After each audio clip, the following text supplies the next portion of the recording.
A cryptocurrency exchange can be compared to a traditional stock exchange where buyers and sellers meet to trade cryptocurrencies. It is a digital marketplace that simply matches buyers with sellers, who set their own desired prices on various digital assets. These are typically accessible anywhere in the world using their website interfaces or mobile applications. An exchange is simply a middleman between a buyer and a seller.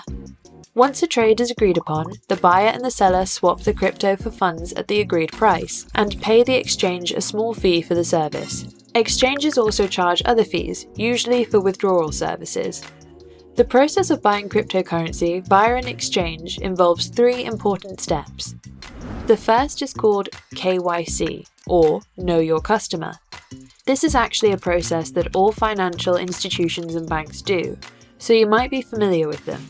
Exchanges perform KYC to identify customers, determine whether they are able to trade or invest, and to examine whether clients are involved in suspicious activities such as money laundering.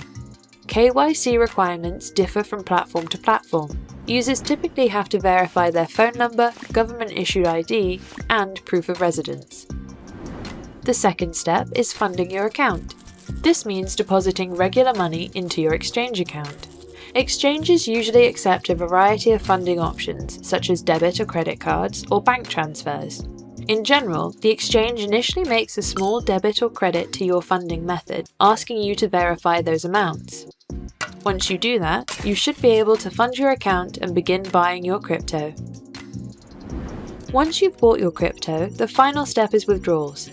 Exchange platforms may differ in withdrawal options, but it should be a straightforward process of entering your crypto address when withdrawing, and then confirming it, usually by clicking a link in a confirmation email or other authentication.